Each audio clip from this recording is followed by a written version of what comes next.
Assalamualaikum warahmatullahi wabarakatuh. Alhamdulillahi rabbil alamin wa bihi nasta'in wassalatu wassalamu ala nabiyyina Muhammadin wa ala alihi wa ashabihi ajma'in, amma ba'du. Bersyukur kita kepada Allah tabaraka wa ta'ala dapat bersama-sama pada malam ini menyambung pengajian kita dalam kitab Anak Kunci Syurga karangan Syekh Abdul Qadir ibn Abdul Muttalib Al-Mandili Al-Indonesi rahimahullahu ta'ala. Sidang penuntun dirahmati Allah subhanahu wa ta'ala, pada kelas yang lepas, dalam episod yang kedua yang lalu, kita telah membaca perkataan musannif rahimahullahu ta'ala. Ini menunjukkan bahawa tiada jalan yang lebih baik dan lebih mudah dalam mengenali Allah subhanahu wa ta'ala melainkan melalui ajaran yang diajar oleh Rasulnya, iaitu bukan ajaran yang bercakap menggunakan hawa nafsu, sebaliknya ajaran yang diucapkan oleh para Rasul. Ini kerana segala ajaran yang disampaikan oleh para Rasul adalah wahyu daripada Allah subhanahu wa ta'ala, dan ini adalah sangat-sangat benar. Kerana berbicara tentang akidah, tentang keimanan, tentang agama, agama ini apa dia sebenarnya? Esensi agama, hakikat agama. Hakikat agama ialah syariat Tuhan. Apa dia syariat Tuhan? Iaitulah kehendak Allah tabaraka wa ta'ala berkaitan dengan hukum hakam yang dia kehendaki kita sebagai makhluk melaksanakan tuntutan tersebut. Jadi kalau dah kita faham itu adalah maksud agama, maka satu-satunya jalan untuk kita mengetahui kehendak Allah Ta'ala, yang dia suka itu, dia tidak suka ini, dia nak kita buat itu, dia tidak mahu kita buat ini, satu-satunya jalan yang boleh kita tahu perkara tersebut ialah wahyu yang Allah Ta'ala sampaikan kepada para anbiya dan rasul alaihimussalatu wassalam. Dan bagi kita umat Nabi Muhammad alaihissalatu wassalam, tentulah ajaran sunnah baginda Nabi alaihissalatu wassalam itulah yang menjadi ikutan kita. Apatah lagi ajaran baginda alaihissalatu wassalam adalah ajaran yang terakhir yang Tuhan turunkan sebagai pemansuh yang memansuhkan segala syariat para rasul yang terdahulu. Namun begitu, kita kena faham bahawa para rasul dan para anbiya, yang berbeza pada mereka adalah perincian syariat, tetapi kita ada di sana perkara usuluddin. Ya Allah Ta'ala nyatakan kepada para anbiya dan rasul, an aqimud din wa la tatafarraqu fih. Diwahyukan, dipesan kepada kamu, kepada Muhammad, kepada Nuh, kepada Ibrahim, Isa, Musa, yang mana Allah sebutkan bahawa para anbiya ini semuanya, apa wasiat Tuhan kepada mereka? An aqimud din wa la tatafarraqu fih. Hendaklah kamu menegakkan agama dan jangan berpecah belah. Apa makna menegakkan agama dan jangan berpecah belah? Yakni tauhid, aqidah yang satu yang sama. Matlamat agama para nabi dan rasul hanyalah satu. Walaqad ba'athna fi kulli ummatin rasulan an i'budullaha wajtanibut taghut. Kami telah utuskan kepada setiap umat itu rasul yang menyeru umat mereka, sembahlah Allah semata-mata dan jauhilah taghut. Ini adalah mesej para anbiya dan rasul seluruhnya. U'budullaha ma lakum min ilahin ghairuh. Sembahlah Allah semata-mata, tiada sembahan yang hak bagi kamu kecuali dia sahaja. Inilah dakwah yang dibawa oleh Hud, dakwah yang dibawa sebelumnya oleh Nuh, dakwah yang dibawa oleh Saleh, dakwah yang dibawa oleh Syuaib alaihimussalatu wassalam. Semua para nabi dan rasul menyeru kepada memperesakan, mentunggalkan peribadatan, pengabdian diri hanya kepada Allah Subhanahu wa ta'ala. Walaupun berbeza dari sudut kaifiyat, cara mungkin berbeza antara satu nabi dengan satu nabi, rasul-rasul dan rasul, syariat berbeza, tetapi matlamatnya adalah satu. Dan syariat Nabi kita alaihissalatu wassalam adalah syariat penutup yang diwajibkan kepada semua umat manusia untuk mengikutinya. Dan dengan mengikuti wahyu sahajalah satu-satunya jaminan untuk kita menepati kehendak Allah tabaraka wa ta'ala. Sebab apa kita dah sebut tadi, bahawa agama ini ialah kita nak laksanakan tuntutan Tuhan, kehendak Tuhan. Jadi satu-satunya cara yang Tuhan bagi tahu kepada manusia tentang kehendak dia, apa yang dia nak kita buat, apa yang dia tak mau kita buat, ialah dengan diutuskan Rasul. Rasul ni lah yang bagi tahu kepada kita bahawa Tuhan nak kamu buat ini, Tuhan tidak mau kamu buat itu. Dan perbicaraan Rasul dijamin ianya datang daripada Allah Ta'ala, tidak berbicara dengan hawa nafsu. Seperti mana firman Allah dalam surah An-Najm, وَمَا يَنْطِقُ عَنِ الْهَوَى إِنْ هُوَ إِلَّا وَحْيٌ يُوحَى. Tidaklah sama sekali dia berbicara, yakni Muhammad SAW, tidaklah sama sekali dia berbicara dengan hawa nafsunya, bahkan ianya semata-mata adalah wahyu yang diwahyukan kepadanya. So, baginda Nabi SAW dijamin oleh Allah Ta'ala, gerak-gerinya, tindak tanduknya diawasi oleh Allah. Jikalau ada kesilapan akan segera ditegur, diturunkan wahyu, dijelaskan yang betul. Jikalau ada persoalan diajukan kepada Nabi SAW, wahyu akan turun kepada baginda untuk menjelaskan. Jadi satu-satunya jalan yang sahih untuk kita mencapai redha Allah Tabaraka wa Ta'ala adalah dengan kita mengikut petunjuk para anbiya dan rasul. Tidak ada keraguan lagi bagi orang yang beriman berkenaan perkara ini. Dan Rasul SAW telah menjalankan tanggungjawab mereka dengan sebaik mungkin. Mereka telah menjelaskan kepada kita, kepada manusia seluruhnya, segala apa yang disampaikan kepada mereka daripada Allah Ta'ala tanpa ada sebarang penyembunyian. Tidak ada apa yang dia nak sembunyikan. Sebab itulah kata Aisyah radhiyallahu anha, kalau Rasulullah SAW nak sembunyikan sesuatu, dia akan sembunyikan ayat yang turun berkenaan peristiwa antara Zainab binti Jahsh radhiyallahu an ummul mukminin dengan Zaid ibn Harithah, yang mana bila Zaid bin Harithah radhiyallahu an ceraikan isterinya Zainab radhiyallahu anha, Allah Ta'ala kahwinkan Nabi SAW dengan Zainab binti Jahsh radhiyallahu anha untuk membatalkan syariat jahiliyah, di mana orang jahiliyah tidak berkahwin dengan isteri kepada anak angkat mereka. Jadi supaya diketahui bahawa anak angkat bukan anak sendiri, berbeza dengan adat jahiliyah yang menganggap anak angkat adalah seperti anak sendiri dari segi hukum, sedangkan tidak. So maknanya kita kata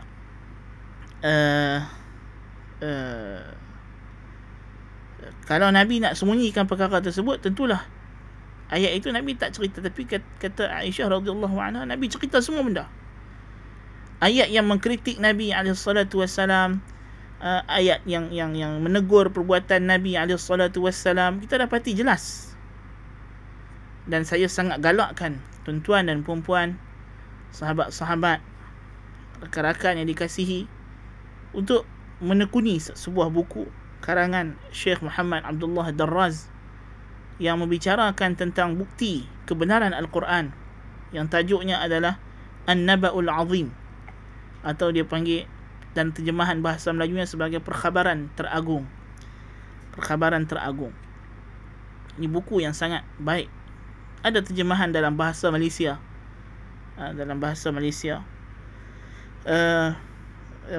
Kita kata menceritakan tentang bukti bahawa Al-Quran adalah hak daripada Allah Ta'ala, bukan rekaan Nabi kita Muhammad SAW.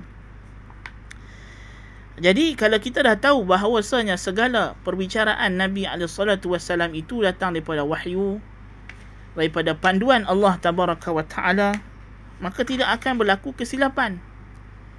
Dan kita dah nyatakan bahawa kita dapati Rasul SAW, mereka adalah yang paling mengetahui tentang Allah. Mereka adalah yang paling mampu membicarakan tentang Allah mengikut lunas bahasa yang paling tepat dengan hakikat. Maksudnya para Rasul SAW, kalau mereka nak cerita tentang Allah Ta'ala, mereka ada kemampuan yang paling sempurna untuk menceritakan kepada kita tentang realiti dengan cara yang paling tepat, dengan cara yang paling bertepatan dengan apa yang dia nak sampaikan, kerana mereka adalah paling fasih perbicaraan mereka. Dan Rasul SAW tidak ada pada mereka kehendak melainkan untuk membimbing manusia ke arah jalan kebenaran. Mereka tidak ada niat sama sekali untuk memesongkan kita walaupun sedikit. Rasul SAW sangat berusaha supaya umatnya mendapat petunjuk, bimbingan untuk kembali ke jalan yang lurus, jalan yang benar. Jadi kalau kita kata 3 perkara ini ada pada diri Rasul SAW, inilah yang membuat kita percaya tentang perkhabaran mereka. Kita percaya dengan orang kalau dia yang paling tahu tentang satu perkara. Pasal apa kita percaya doktor dia kata sakit? Pasal kita tahu dia yang paling tahu tentang selok-belok tubuh badan manusia, biologi dan sebagainya, tentang sakit, penyakit, ubat-ubatan. Kemudian bila dia yang paling tahu tentang perkara tersebut, di antara bukti dia yang paling tahu adalah dia yang paling mampu untuk menjelaskan kepada kita tentang penyakit kita, yang kita sendiri tak boleh nak cerita, tapi doktor boleh cerita kat kita. Badan encik ni macam ini, penyakit encik macam ni. Pasal apa? Pasal dia yang paling tahu. Walaupun kita yang sakit, tapi kita tak ada ilmu. Dan doktor bukan nak bagi kita mudarat, bukan nak bagi kita sakit, dia nak bagi kita sembuh. Jadi kita serah diri kita kepada doktor. Dalam keadaan doktor ni manusia biasa yang tidak terlepas daripada kesalahan, yang mungkin tidak ada kemungkinan untuk dia tersilap, ada kemungkinan untuk dia berniat jahat. Dalam keadaan begitu, kita percaya doktor untuk merawat tubuh badan kita. Jadi Rasul SAW, mereka adalah doktor yang dihantar oleh Allah Ta'ala untuk merawat kerohanian kita, untuk menyelamatkan kita di hari akhirat dan memudahkan kehidupan kita di dunia ini supaya sesuai dengan kehendak Allah Ta'ala, dan kita mencapai sasaran, tujuan, maksud penciptaan Tuhan terhadap kita, iaitulah wa ma khalaqtul jinna wal ins illa liya'budun. Tidaklah aku ciptakan jin dan manusia melainkan untuk mereka beribadat, mengabdikan diri kepadaku sahaja. Jadi kalau begitu, kenapa kita tidak mau menyerah diri bulat-bulat kepada para Rasul SAW? Kalau kita boleh menyerah diri bulat-bulat kepada manusia-manusia yang kita anggap sebagai pakar, expert, kenapa tidak kepada para Rasul yang ini adalah kepakaran mereka maksum, terpelihara daripada sebarang kesalahan. Akal mereka akal yang paling cerdik, akal yang paling sempurna, yang dipelihara oleh Allah Ta'ala. Sedangkan akal makhluk yang lain tidak dipelihara oleh Allah.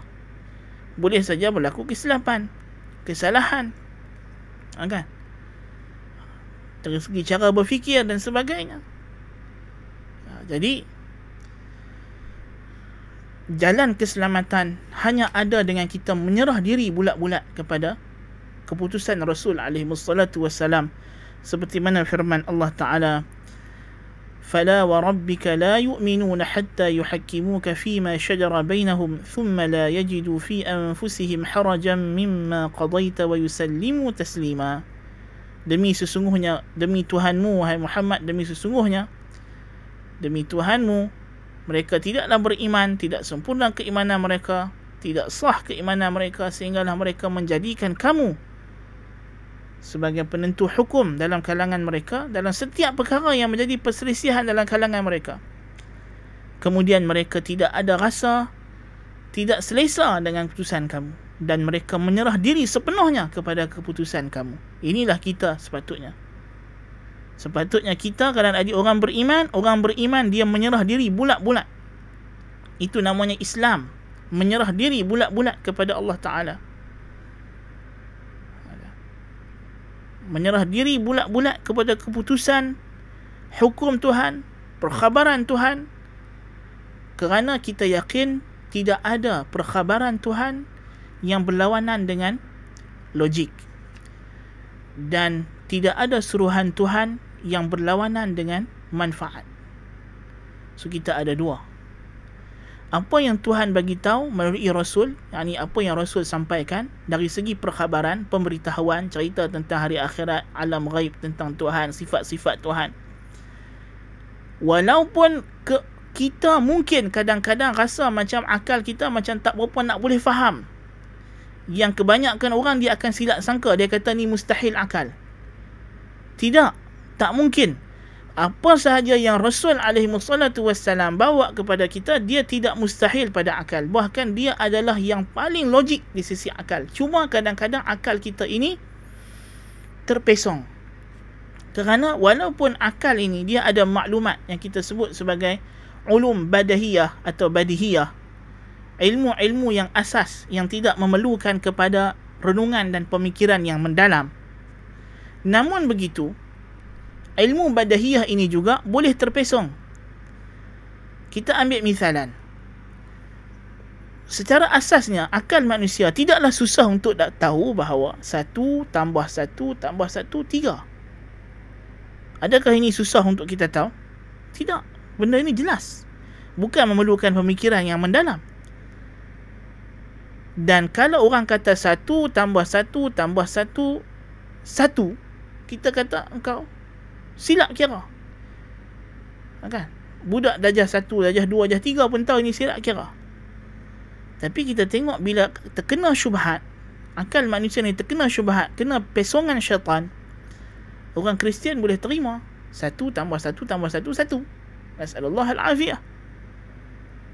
Kan? Jadi kita jangan menyangka akal kita ini akan selamat macam itu saja. Tak, dia akan boleh dipesongkan oleh syaitan. Dia boleh dipesongkan oleh syahwat, maksiat yang orang buat. Adakah maksiat ini memberi manfaat, faedah yang besar kepada kita? Orang yang minum arak, yang isap rokok, adakah mereka tidak tahu perkara ini memudaratkan badan mereka? Ya, tentu sekali mereka tahu. Tak, bukannya majoriti orang sekarang dah tahu arak memudaratkan, rokok memudaratkan, tapi kenapa masih dibuat? Tidak lain tidak bukan kerana syahwat. Syahwat mengatasi logik akal. Syahwat tadi telah overpower kewarasan akal. Dan ini di antara keistimewaan syahwat. Syahwat dia boleh ganggu pola fikir yang sahih. Bahkan dalam keadaan kita tahu benda ni tak betul pun kita sanggup buat kerana nak memenuhi tuntutan syahwat. Dalam keadaan kita tahu benda tersebut adalah salah, kita sanggup buat. Dalam keadaan kita mengaku kata benda tu salah. Pasal apa? Pasal kerana kita nak memenuhi tuntutan syahwat. Nasallallahu al-afiyah. So akal kita, kalau kita nak rely on kita punya logik, kita punya pemikiran, reason semata-mata, tak sejahtera, tak selamat. Maka memerlukan Rasul untuk bagi tahu kepada kita mana satu pemikiran yang logik. Rasul lah kayu ukuran. Rasul lah yang membimbing kita kepada cara fikir yang logik. So memang kadang-kadang apa yang dibawa oleh para anbiya dan rasul itu kadang-kadang terlihat, terdampak pada akal seakan-akan dia tak logik kerana ada pesongan syahwat atau syubhat. Tetapi hakikatnya secara realiti benda itu sendiri adalah logik. Memang itulah yang akal sebenarnya telah pun dapat kesimpulannya. Cuma kadang-kadang kita terlupa, kita ghalid daripada kebenaran, tak perasan, tak sedar. Sebab itulah Allah namakan tugas para anbiya dan rasul ni sebagai memberi peringatan. Kan? Fadzakir. Allah namakan Al-Quran sebagai az-zikr. Peringatan. Sebab apa? Dia nak mengingatkan.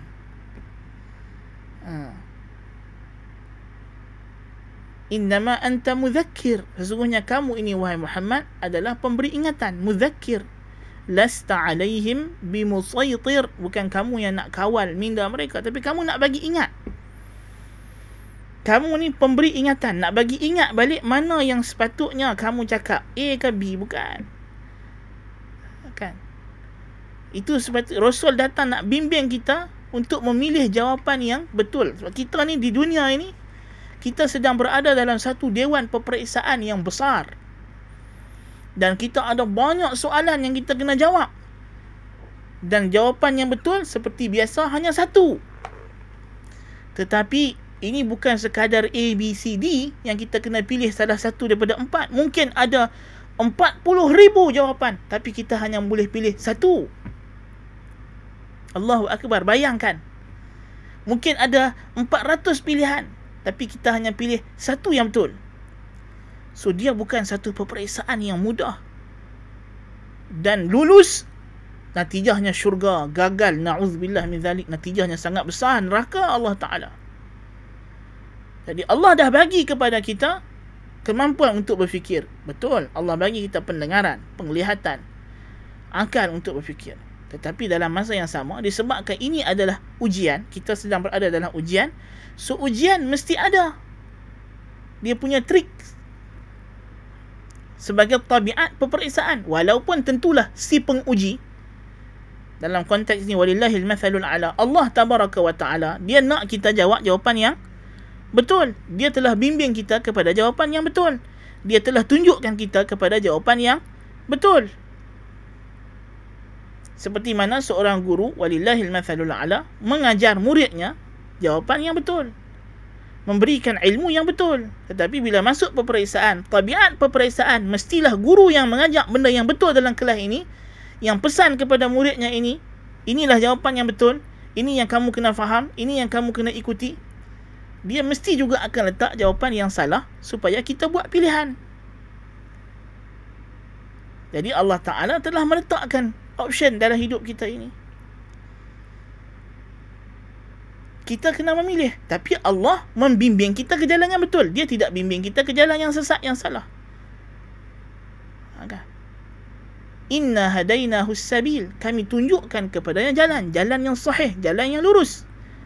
Imma syakiran wa imma kafura. Tapi kita yang akan pilih syukur atau kufur. Jadi Rasul alaihi wassalatu wassalam diturunkan oleh Allah Ta'ala. Diturunkan kepada mereka wahyu. Diutuskan oleh Allah Ta'ala.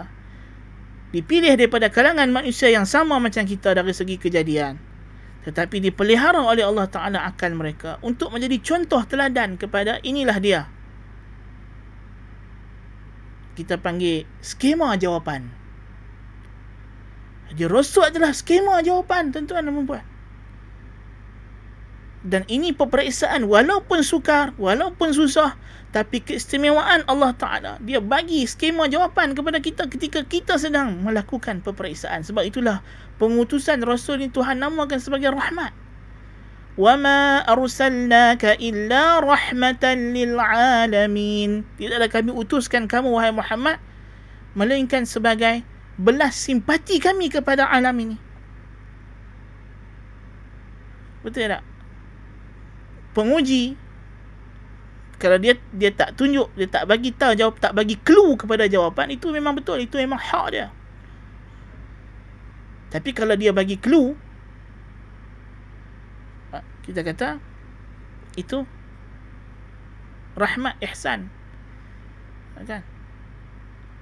Bagi orang yang dia tengok memang ada kesungguhan belajar mengaji masalahnya, kan? Walaupun dari segi undang-undang tak boleh lah. Bagi peperiksaan manusia tentulah berbeza. Kita tak kata sama sebiji macam Allah Ta'ala. Tapi Allah Ta'ala sifatnya rahmat, mengatasi sifat yang lain. Dia adalah Ar-Rahman. Disebabkan terlalu belas kasihannya, sampai dia Allah Ta'ala yang manusia tak mungkin buat benda ni. Tak mungkin cikgu nak bagi skema jawapan ketika kena tengah periksa. Tak mungkin, tak mungkin. Habis tinggi dia main bagi clue sikit-sikit. Tu pun clue jauh, kan? Tapi Allah Ta'ala dia main hantar kita skema jawapan. Dia kata ni dia jawapan hak betul yang ada ni. Hampa tengok dia, hampa jawab macam ni. Allahu Akbar kabira. Kita duduk dalam dewan periksa ni, Tuhan main letak dekat kita depan jawapan. Kita tinggal nak salin, tulis saja, kan? Sebab Rasul ni dia adalah contoh yang Tuhan nak. Inilah dia yang aku nak hampa jadi macam mana. Yang kalau hampa nak masuk syurga, macam mana orang dia yang hampa kena jadi. Ini dia Rasul ni aku hantar mai kat hampa, kan? Qad kana lakum fi Rasulillahi uswatun hasanatun liman kana yarjullaha wal yawmal akhir wa dzakarallaha katsira. Adalah bagi kamu pada diri Rasul itu contoh teladan terbaik bagi orang yang beriman dengan Allah dari akhirat dan mengingati Allah yang banyak-banyak. Kalau kamu nak masuk syurga, Tuhan dah hantar kepada kita orang macam kita yang membuktikan dirinya boleh jadi orang yang Tuhan redha. Jadi kalau kamu nak aku redha kepada kamu, bukan susah. Memang jawapan ada banyak kamu kena pilih, tapi aku dah hantar ni bukan setakat clue, tapi ini skema jawapan. Duk ada depan nampak, hampa kena tiru ikut saja. Allahu akbar kabira. Tapi tengok manusia ni Tuhan uji dengan syahwat yang sangat kuat, syubhat yang tebal. Masih lagi walaupun skema jawapan depan tu dia rasa akal dia lagi hebat. Ini masalah. Tak, dia kata walaupun ni skema jawapan, tapi aku yakin aku punya pemikiran lagi hebat. Aku nak jawab hak aku punya sendiri. Na'udzubillah min zalik. Inilah umpama orang yang nak mendahulukan akal atas wahyu. Tuhan dah letak skema jawapan, Tuhan kata inilah jawapan dia. Kalau hampa nak tahu pasal aku, sifat aku, ni yang Rasul hampa cerita, ni lah, yang ni lah aku. Dia kata tak. Aku ada akal, aku nak fikir sendiri Tuhan tu macam mana, apa sifat dia. Kalau yang aku buat kesimpulan tu, aku ambil apa yang dalam skema jawapan ni. Apa yang tak sama dengan apa yang aku fikir, aku tak mau, aku nak jawab hak aku punya. Walaupun Tuhan doa abang kata tak, ikut ni skema jawapan hak aku bagi. Hak ni jawapan yang aku nak. Dia kata tak. Perangai. Tak perangai. Manusia ni perangai macam tu. Tuhan uji. Allah musta'an. So kita tengok apa pula musannif kata. Orang mukmin tidak menolak segala hadis Nabi SAW, melainkan golongan Jahmiyah, Al-Mu'attilah, Al-Mu'tazilah dan Ar-Rafidah. Jadi orang mukmin yang cerdik, yang bijak, dah Tuhan bagi dekat dia skema jawapan, dia buat apa susah-susah, salin sajalah. Tak payah-payah nak fikir dah lah. Buat apa lagi dia penat-penat nak kena fikir, nak kena ingat jawapan. Kalau dah Tuhan kata ni skema jawapan, ikut sajalah. Bukan sebab kita tak mau guna akal, tapi dah ada kemudahan. Buat apa kita nak buat teruk? Itu point kita. Bukan cerita, tapi Tuhan bagi kita akal, kita kena fikir. Betul, Tuhan bagi kita akal untuk kita fikir dalam keadaan tertentu yang bila ada masa-masa tidak datang Rasul dan sebagainya. Tapi sekarang Rasul tu ada, petunjuk dia ada. Ya, skema jawapan sudah faham tak? Apa lagi yang payah-payah duk fikir apa dia jawapan dia, duk ingat skema jawapan faham tak? Salin sudah lah. Kan? Jadi bukan kerana kita menolak akal. Kita nak sebut betul, Ahli Sunnah wal Jamaah bukan menolak akal, bukan kita menentang akal. Pasal kita berakal lah, kita menyerahkan akal kita kepada Rasul SAW, yang Tuhan dah jadikan mereka inilah jawapan yang kita kena ikut kalau kita nak mencapai kelulusan dalam peperiksaan yang besar yang Tuhan letak kita dalamnya ini. Allahu akbar kabira.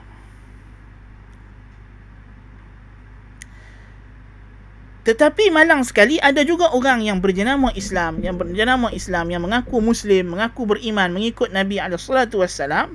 Mereka ini, perumpamaan yang kita buat tadi, walaupun skema jawapan depan mereka, tapi mereka masih lagi duk percaya ingatan mereka, masih lagi duk percaya apa yang mereka ulang kaji. Dan mereka cuba nak ingat balik apa yang mereka baca, walaupun mereka tak apa nak ingat. Walaupun dah diberi skema jawapan depan, tapi mereka tak pernah percaya juga. Mereka masih lagi nak ikut andaian dan anggaran sendiri. Tak mau ikut skema jawapan yang Tuhan dah letak. Jadi musannif rahimahullahu ta'ala memberi sejumlah contoh golongan ini, yang mana mereka ini disimpulkan dengan satu nama, dinamakan golongan ini sebagai Ahlul Kalam. Ahli Kalam.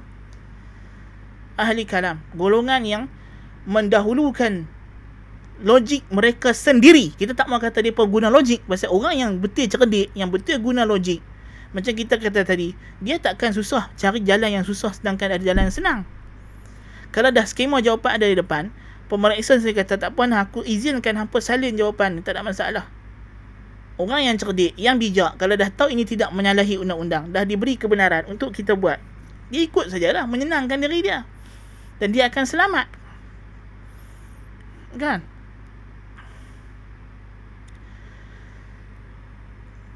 Adapun orang yang tak cerdik, dah tahu ini jalan yang selamat, papan tanda kata this way, jalan ini yang kamu kena ikut, dia kata tak, kita kena tengok arah angin, kita kena fikir dulu, betul ke jalan ni kita kena ikut.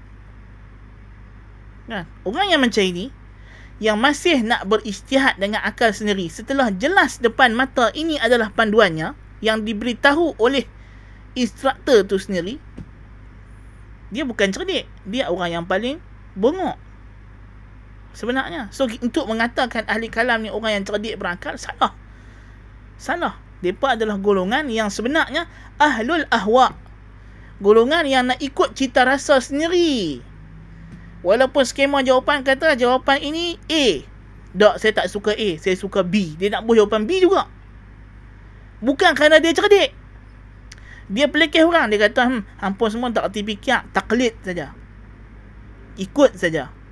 Aku fikir jawapan, aku dapat jawapan dia B, hampa semua jawab A, dah aku buh B. Kalau tengok dia salah, orang lain semua betul. Confirm orang lain betul, pasal orang ikut, orang lain taklid kepada skema jawapan, dia taklid kepada syahwat dia sendiri. Dia jawab B hanya kerana dia suka B. Dia menyangka dengan cara itu dia cerdik, padahal dia yang paling bodoh. Memanglah nampak macam dia usaha lebih. Pasal apa dia usaha lebih? Pasal dia fikir apa jawapannya, buat kira-kira apa semua, dia bulatkan B. Orang lain pula tengok depan A, B, C. So dia nampak orang ahli sunnah wal jamaah yang ikut Nabi SAW ni nampak macam simple lah. Kan? Nampak macam simple. Yang ahli kalam ni nampak macam hebat lah. Fikir peluh-peluh, tukar pen, tukar kertas, minta tambah kertas. Padahal skema jawapan dah habaq lah. Jawapan untuk soalan subjektif ini 3 perenggan. Jawapan dia ini. Baris pertama, ini ayat dia. Baris kedua, baris ketiga. Oh, dia nak jawab lebih. Minta tambah lagi kertas kajang. Oh, kan? Pasal apa? Pasal, saya ahli fikir. Saya fikir. Hampa semua ahli sunnah ni ikut je, taklid Nabi macam tu saja. Tak fikir, tak guna akal, dia kata. Padahal kita ahli sunnah wal jamaah, pasal kita cerdik lah, kita taklid. Pasal dah tahu ini skema jawapan, nak tunggu apa lagi? Kan? Nak tunggu apa lagi? Salin sudah. Yang hang buat penat-penat perah otak, lepas tu jawapan salah. Buat apa?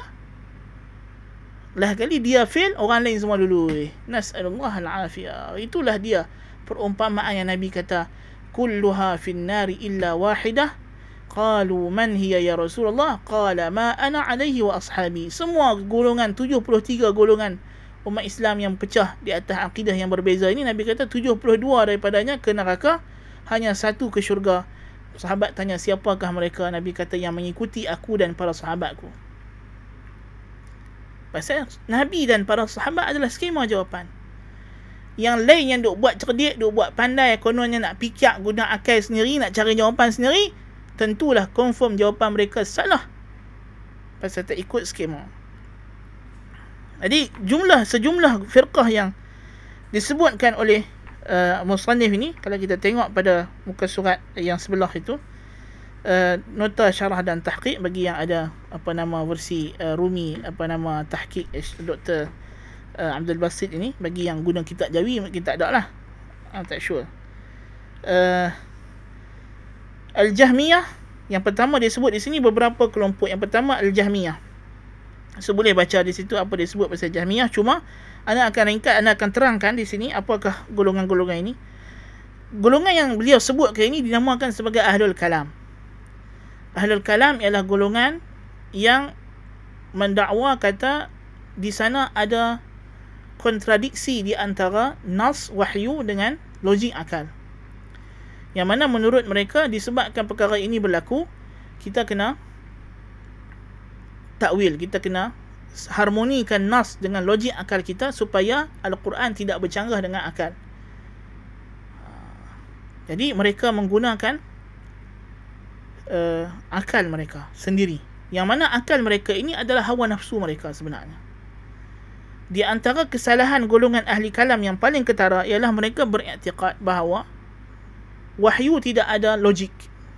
Ini di antara masalah punca yang terbesar yang jadi isu golongan ahli kalam, ialah mereka menyangka wahyu boleh sahaja bercakap satu benda yang memang tak logik tentang Tuhan, tentang agama. Jadi disebabkan itu kita kena harmonikan di antara akal dengan nakal. Dengan cara yang macam mana? Mereka memilih dengan cara ditakwil, diubah tafsiran. Nakal tadi supaya sesuai. Nakal di sini ialah wahyu. Akal ialah logik, pemikiran. Maka mereka akan cuba nak ubah wahyu ini supaya sesuai dengan kesimpulan yang mereka dah buat dahulu dengan akal mereka sendiri. So dalam konsep pemikiran di sisi ahli kalam ialah kita kena fikir dulu. For example, kita kena fikir Tuhan ni apa yang wajib, apa yang tak boleh pada zat dia. Setelah kita dapat kesimpulan, wajib Tuhan sifatnya A, B, C, D, tak boleh Tuhan sifatnya A, B, C, D. Setelah kita dapat kesimpulan ni, baru kita pergi kepada wahyu. Kita tengok wahyu kata apa. So, tang mana yang wahyu kata bertepatan dengan kesimpulan yang telah kita buat, yang ini kita terima. Kalau tak tepat, kita kena putar wahyu ni supaya sesuai dengan apa yang kita dah simpulkan. So, ini adalah metodologi asas untuk semua ahli kalam. Ini anda terang secara ringkas pada tuan-tuan dan puan-puan, mudah faham sebab kita mengaji asas. Dan tentulah bagi siapa yang berminat nak mengetahui lebih lanjut ahli kalam detail dia, walaupun taklah begitu detail sangat, kita ada kelas-kelas yang lebih khusus. Tuan-tuan boleh follow di channel YouTube Yayasan Ta'lim. Cari di sana ada kelas Firaq Islamiyah yang kita dah adakan dahulu. Di sana kita ada perbincangan yang lebih agak detail tentang metodologi ahli kalam dan sebagainya. Tapi suara asas kita nak terang pada malam ini, inilah dia. Metodologi ahli kalam secara asasnya, ini kesimpulan yang mereka buat.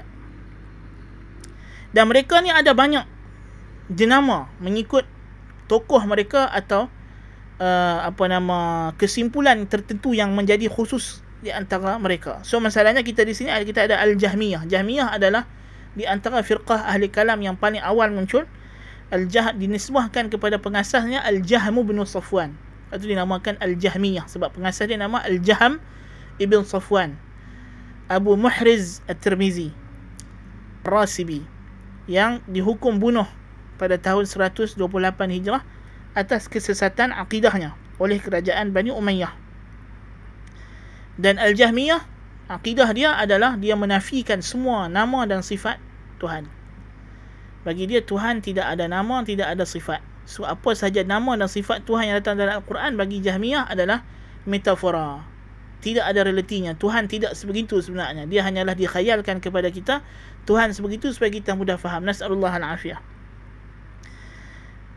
Al-Mu'attilah sebenarnya dia adalah penamaan yang lebih umum untuk semua ahli kalam yang menafikan sifat. So dia bukan satu firqah khusus.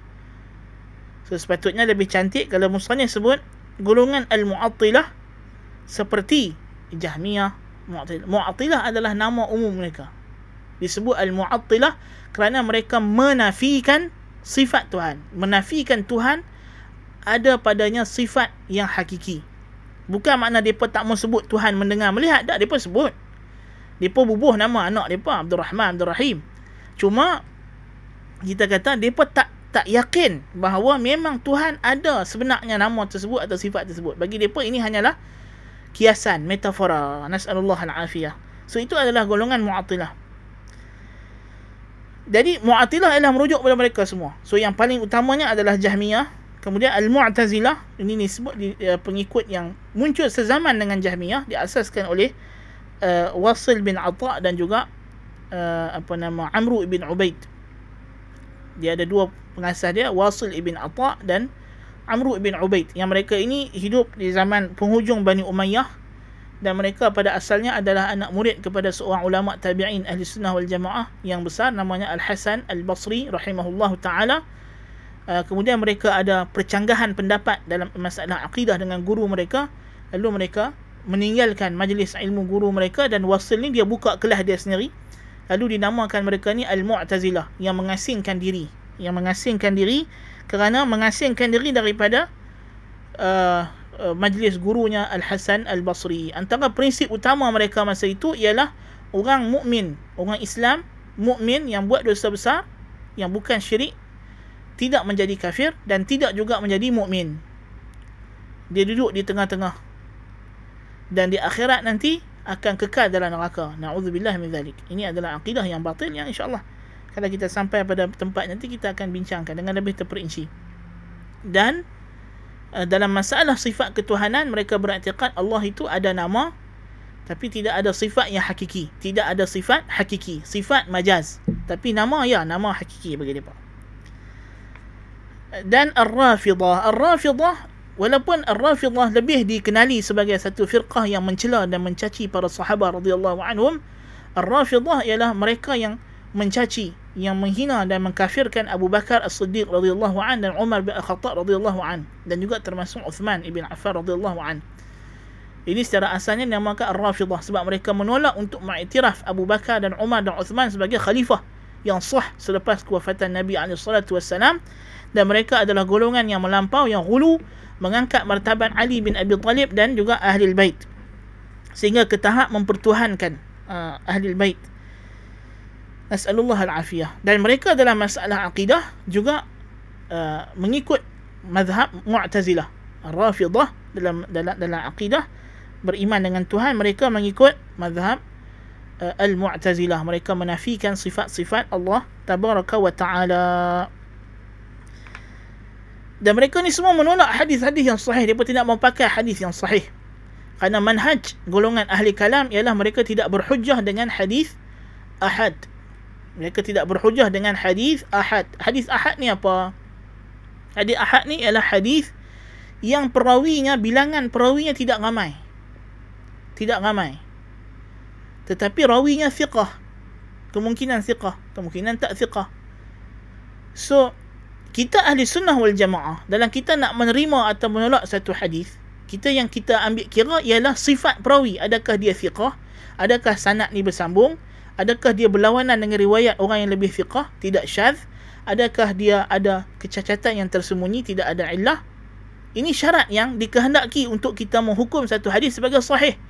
Kita tak melihat kepada the quantity of the narrators. How many narrators narrated the hadith doesn't matter. As long as the quality of the narrators, sifat yang ada pada perawi memenuhi kriteria sifat orang yang kita boleh percaya periwayatan dia, tidak ada unsur-unsur penipuan dan sebagainya, maka kita menerima hadis tersebut sebagai sahih. Tetapi golongan ahli kalam, mereka disebabkan terlalu banyak hadis yang bercanggah dengan kesimpulan akal mereka, maka mereka mula membuat satu taktik. Mereka kata, tak, hadis-hadis yang bercanggah dengan kesimpulan akal kami ni sebenarnya dia hadis ahad. Hadis ni diriwayatkan oleh perawi yang tak ramai. Jadi kemungkinan rawi ni dia kata silap. Kita kata silap macam mana? Sebab kita ada sistem dalam menilai hadis yang sangat hebat, yang tidak pernah dikenali oleh mana-mana tamadun manusia sebelum Islam. Jadi hadis-hadis telah disemak, diperiksa. Seperti hadis dalam Sahih Al-Bukhari, Sahih Muslim ni ijma'. Umat Islam dah terima Sahih Bukhari dan Sahih Muslim. Hadis-hadisnya adalah sahih. Tapi bagi ahli kalam tak. Bagi mereka, even kalau hadis dalam Sahih Bukhari, even kalau dalam Sahih Muslim, masih lagi kita kena nilai dia dengan akal kita. So kalau akal kita dah simpulkan makna hadis ni tak boleh terima, kita tolak. Sama ada kita kata hadis ni adalah hadis yang tak sahih walaupun dihukum oleh ahli hadis sebagai sahih, ataupun kita takwilkan. Na'udzubillah min zalik. So ini adalah dia tolak hadis dari sudut itu. Demikian juga kalau hadis tu mutawatir. Hadis tu diriwayatkan oleh numbers of narrators yang banyak, bilangan perawi yang ramai pun, depa still ada satu taktik lagi. Depa kata walaupun hadis ni dari segi kita yakin memang Nabi cakap, tengok. So kalau kita bagi dekat dia hadis ahad dalam Sahih Al-Bukhari, dalam Sahih Muslim, ahli kalam dia akan kata apa? Oh, kami tak yakin hadis Nabi cakap, mungkin rawi silap. Dia akan bagi alasan macam itu. Tapi kalau kita buat main dekat dia hadis mutawatir, hadis yang rawi ramai, dia berkata, ya memang hadis ni kita yakin Nabi sebut, tapi kita tak yakin tentang maksud, makna yang Nabi nak habaq daripada lafaz ini. Na'udzubillah min zalik. Banyak mengelak mereka. Maksud makna macam mana lagi? Macam yang Nabi habaq lah. Sebab itu ulama salaf suka kata dekat mereka ni, bila datang ayat-ayat tentang sifat Allah Ta'ala, hadis-hadis tentang sifat Allah Ta'ala, ulama salaf suka sebut qira'atuhu tafsiruhu, bacaannya adalah tafsirnya. La nufassir, kita tidak mentafsirkan. Pasal apa ulama salaf tak mau kata tafsir? Pasal ulama ahli kalam dia suka bagi alasan ni. Bila datang ayat Quran, hadis yang bercanggah dengan kesimpulan akal dia, dia kata oh dah sebenarnya ayat ni ada tafsiran.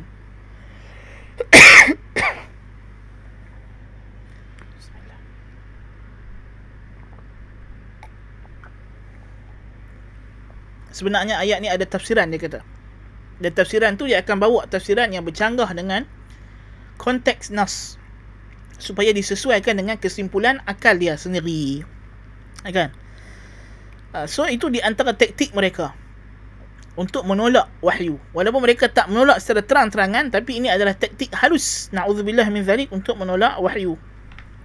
Lepas tu Syekh kata di sini, golongan ini berkata bahawa dalil-dalil naqli tidak memberi keyakinan kepada mereka. Oleh itu mereka menghalang dengan menutup pintu hati mereka dan orang lain daripada mengenali Allah Subhanahu wa taala, sifatnya, dengan jalan petunjuk daripada Rasulullah sallallahu alaihi wasallam. Jadi mereka menghalang orang daripada ikut Quran dan hadis. Golongan ini juga menjadikan manusia berpaling kepada hujah-hujah akal dan hujah-hujah yang dianggap yakin mengikut sangkaan mereka. Sebenarnya mereka tidak pun berada dalam tahqiq kebenaran, melainkan mereka hanya dalam fata morgana sahaja. Allahu akbar. Ya, ini betul. Yang macam kita perumpamaan yang kita dah sebut tadi, yang kita dah cakap panjang tadi. Kan, maknanya depa walaupun dah ada skema jawapan di depan, depa kata dah skema jawapan ni pasal yang mai bawa skema jawapan ni seorang saja. Kami nak kalau boleh skema jawapan ni mestilah dihantar oleh 100 orang mutawatir. Okey, tak apa, kita kata ni dia 100 orang mai bawa skema jawapan ni bagi kat hangpa. Dia kata tapi kita tak yakin tentang maksud jawapan yang dia nak maksudkan.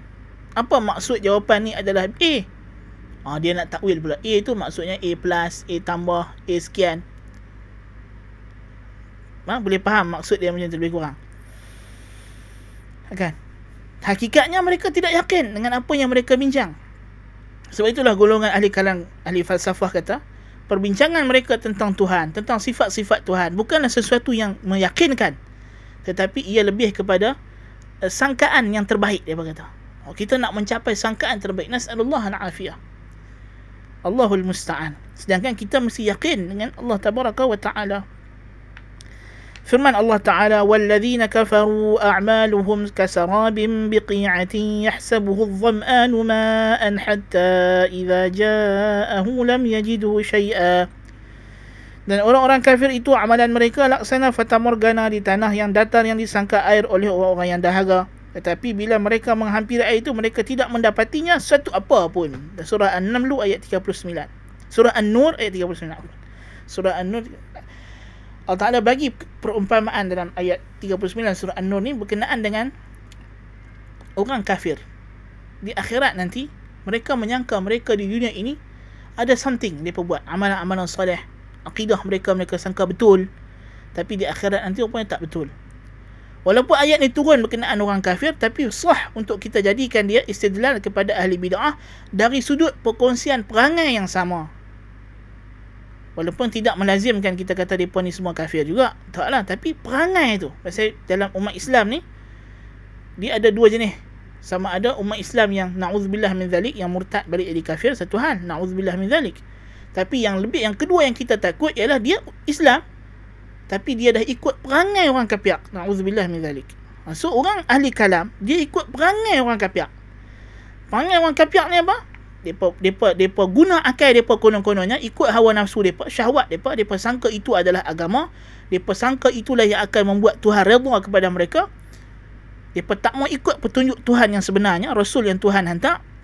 Lalu mereka menyangka akidah mereka, amalan mereka yang mereka buat dengan sangkaan akal mereka itu akan membawa kepada keredaan Tuhan di akhirat. Akhirnya bila sampai di akhirat nanti, tengok-tengok amalan mereka, wa qadimna ila ma amilu min amalin faj'alnahu haba'an manthura. Tuhan jadikan dia debu yang berterbangan, tidak diterima satu pun. Nas'alullah al-afiyah. Ayat ini menggambarkan keadaan seperti pancaran matahari yang dilihat di tengah padang pada waktu tengah hari. Pandangan itu seperti air yang mengalir deras. Mereka yang begitu dahaga menyangka bahawa ia adalah air. Apabila mereka mendekati tempat itu, mereka tidak menjumpai setitis air pun, seperti yang disangkakan sebelum itu. So ini adalah perumpamaan orang yang beragama mengikut hawa nafsu, mengikut apa yang dia suka, bukan mengikut petunjuk Tuhan. Kerana hakikat Tuhan tidak terima amalan tersebut, i'tiqad tersebut. Mereka juga tidak mengetahui bahawa Al-Quran dan hadis mutawatir, bahkan hadis ahad, apabila ianya diterima oleh umat, nescaya memberi faedah terhadap keyakinan yang dipegang oleh umat Muhammad sallallahu alaihi wasallam. Bahkan ada satu bahagian daripada dua bahagian hadis-hadis yang sahih, mutawatir dan ahad, tidak ada di antara ulama salaf yang menolak perkara tersebut. At-Tahawi rahimahullahu taala berkata, fa innahu ma salima fi dinihi illa man sallama lillahi azza wa jalla wa li rasulih. Sesungguhnya tidak sejahtera pada agama seseorang itu melainkan mereka yang menerima ketetapan Allah dan Rasulnya. Maksudnya mereka menerima segala maksud daripada Al-Quran dan hadis Nabi SAW tanpa sebarang tentangan terhadap Al-Quran dan hadis. Mereka mengatakan dalil akli lebih utama, yakni mereka di sini ahli kalam mengatakan dalil akli adalah lebih utama berbanding dengan dalil nakli. Apabila berlawanan kedua-duanya, nescaya kami akan memilih dalil akli. Mereka juga tidak mengetahui bahawa dalil akli yang sahih hakikatnya tidak berlawanan dengan dalil nakli yang sahih. So di sini Musannif rahimahullah nak bagi tahu kepada kita, kita dah madmun dia, kita dah terang tadi, kita dah jelaskan isinya. So kita baca matan dia sekarang. Syekh kata ahli kalam ni mereka tak tahu bahawa Al-Quran dan hadis mutawatir, bahkan hadis ahad, apabila ia telah sahih diterima, maka dia memberi faedah keyakinan, dia bukan lagi satu keraguan. Ini di antara kaedah yang kita kena faham. Hadis ahad, walaupun dari segi asasnya dia adalah zan, memberikan sangkaan yang kuat, tetapi kalau ia telah pun diterima oleh para ulama, telah ijma' ulama menerima hadis tersebut sebagai sahih, ulama berhujah dengannya, menerimanya, dikuatkan dengan ijma' para ulama, maka dia menjadi yakin, menjadi satu dalil yang keyakinan. Tak? Jadi ini perkara yang mereka tak boleh faham. Bahkan inilah cara manusia hidup di dunia ini. Cuba kita gunakan metodologi ahli kalam dalam kehidupan seharian kita. Di antara dalil kebenaran sesuatu metodologi tuan-tuan dan perempuan ialah metodologi itu boleh diaplikasikan dalam, bukan sahaja dalam urusan agama, bahkan ia boleh terpakai dalam kehidupan seharian. Ya. Bayangkan kalau kita pergi ke kedai runcit. Satu orang, bini dia suruh pergi kedai runcit, suruh beli kunyit. Dia tak kerti nak beza kunyit dengan halia. Dia tanya orang kedai, saya nak beli kunyit. Orang kedai kata, ni kunyit, yang sebelah dia halia. Tapi orang kedai ni seorang ahad. Tapi dia orang kedai, dia yang tahu, dia yang susun, dia orang yang pengalaman dengan barang-barang dapur ni. Adakah boleh taklid atau tak boleh taklid kepada orang ini?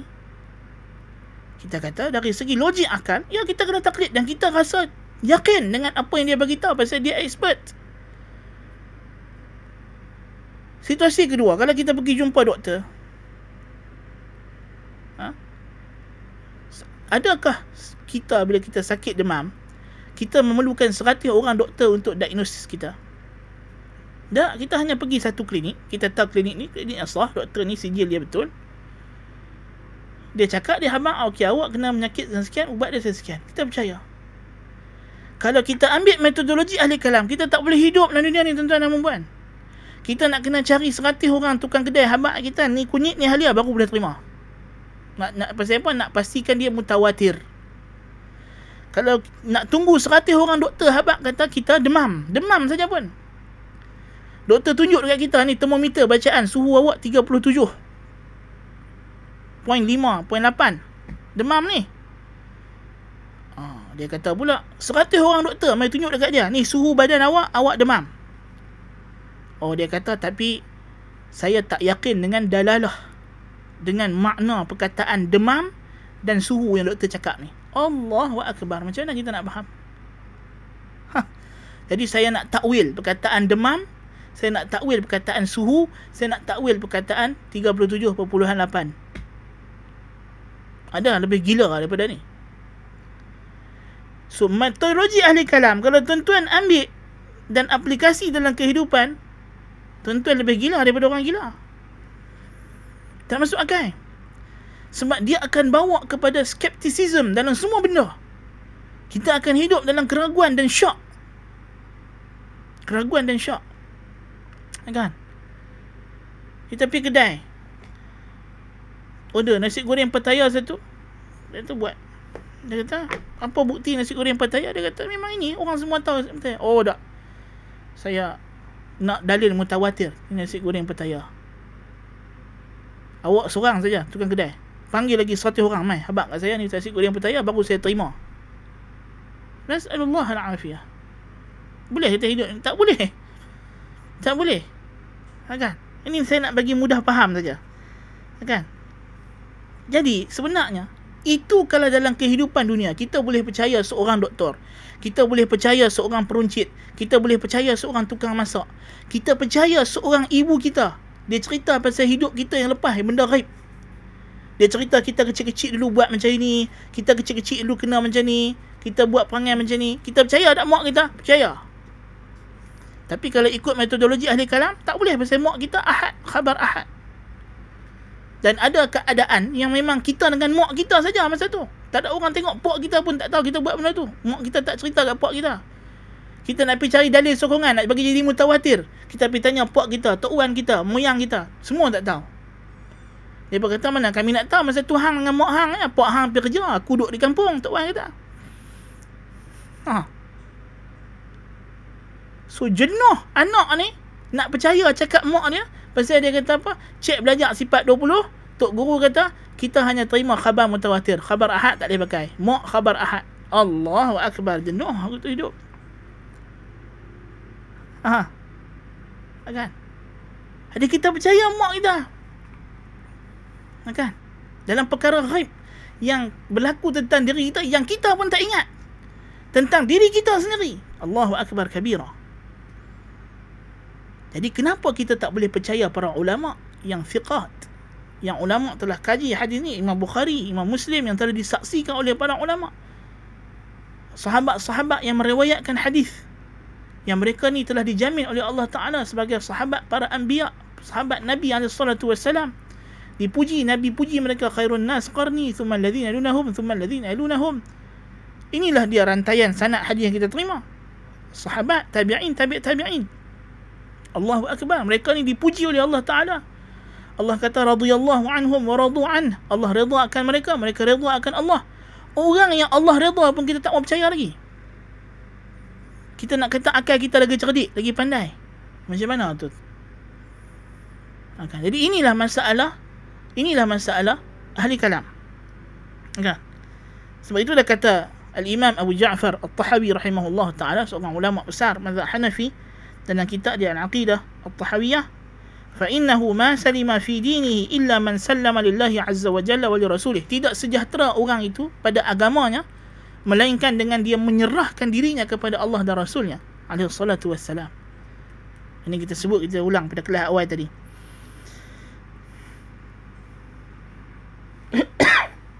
Jadi ahli sunnah wal jamaah, pasal kita dah menyerah diri, kita dah tahu ni skema jawapan, kita jawab je lah, tak payah fikir panjang-panjang lagi.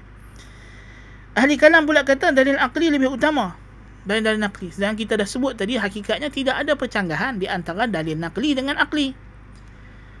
Syarak tidak akan bawa perkhabaran yang bercanggah dengan logik, dan tidak akan suruh kita atau larang kita dengan sesuatu yang berlawanan dengan maslahah atau mafsadah. Apa yang Tuhan suruh pasti ada kebaikan, apa yang Tuhan larang pasti ia memudaratkan. Apa yang Tuhan bagi tahu pasti benar, pasti betul, pasti tepat dengan realiti. Ini di sisi akidah ahli sunnah wal jamaah. Tapi di sisi ahli kalam tak, mereka tak percaya macam tu. Itu masalah mereka. Jadi sebenarnya mereka yang tak logik, tak ikut pemikiran yang sahih. Imam Al-Bukhari merekodkan daripada Imam Muhammad ibn Shihab Az-Zuhri rahimahullahu ta'ala. Muhammad bin Shihab Az-Zuhri, salah seorang perawi hadis yang masyhur. Ini adalah di antara ulama besar ahli sunnah wal jamaah, ulama umat Islam yang semua terima periwayatan dia. Menyebutkan, minallahi risalah wa ala rasulillahil balagh wa alaina taslim. Daripada Allah itu adalah perutusan, dia yang hantar rasul. Wa ala rasulihil balagh, dan tugas rasul yang Allah utus itu adalah untuk menyampaikan. Wa alaina at-taslim, tugas kita sebagai umat untuk menyerah diri kepada apa yang Rasul alaihi salatu wasallam dah bawa daripada Allah Taala. Wallahu alam. So ini alhamdulillah kita dah habis muqaddimah kita menceritakan tentang metodologi asas ahli sunnah wal jamaah, dan sedikit perbezaannya dengan golongan yang menyimpang daripada ahli sunnah wal jamaah, iaitulah golongan ahli kalam. So prinsip akidah ahli sunnah wal jamaah, manhaj asas kita ialah kita berpaut, bersandar, bergantung sepenuhnya, menyerah diri bulat-bulat, at-taslim lillahi wa li rasulih, menyerah diri kepada Allah dan Rasulnya, percaya bulat-bulat Al-Quran dan Sunnah, bukan kerana kita tidak berakal, bukan kerana kita menolak akal, tapi kerana itulah tugas akal. Tugas akal adalah untuk memperhambakan dirinya kepada Allah, kerana Allah ciptakan kita. Wa ma khalaqtul jinna wal insa illa liya'budun, tidaklah aku ciptakan jin dan manusia melainkan untuk mereka beribadat, mengabdikan diri, mengikut apa yang aku suruh, meninggalkan apa yang aku larang, kata Allah tabaraka wa taala. Jadi inilah manhaj ahli sunnah wal jamaah. Walaupun kita akan bincang dalam masalah fiqh nanti, satu metodologi Ahlussunnah wal Jamaah, dia ada ruang untuk beristihad dalam hukum hakam tertentu, tetapi tetap dalam kerangka kita menyerah diri kepada hukum Allah dan Rasul. Kita tidak boleh buat hukum sistem yang bersandar kepada hawa nafsu kita, baik dalam hukum dunia apatah lagi dalam akidah. Akidah adalah benda ghaib, mesti menyerah diri bulat-bulat kepada perkhabaran Allah dan Rasulnya alaihi wassalatu wassalam. Jadi berbeza dengan golongan yang sesat, di antara dalil golongan sesat ialah mereka akan menolak perkara ini. Mereka akan menjadikan di sana ada otoriti yang lebih tinggi daripada Al-Quran dan Sunnah, iaitulah kecenderungan syahwat dan nafsu mereka yang mereka namakan sebagai akal. Sedangkan dia bukanlah akal yang hakiki. Dia hanyalah syubhat, dia hanyalah sangkaan, kesamaran, keraguan yang ditimbulkan dalam diri mereka oleh was-was syaitan. Na'udzubillah min zalik. Jadi mudah-mudahan perbincangan kita pada 3 episod ini, so dengan 3 episod ini kita dah khatam bahagian muqaddimah. Jadi pada siri yang akan datang insya-Allah kita akan masuk bab 1, iaitu berkaitan dengan akidah Ahlussunnah wal Jamaah, rukun iman yang 6 kita akan bincangkan biiznillah taala. Mudah-mudahan apa yang kita telah bincangkan sepanjang 3 siri kelas ini memberi manfaat kepada kita semua. Allah Ta'ala jadikan, kita berdoa semoga Allah jadikan ini sebagai amal soleh yang dia terima daripada kita.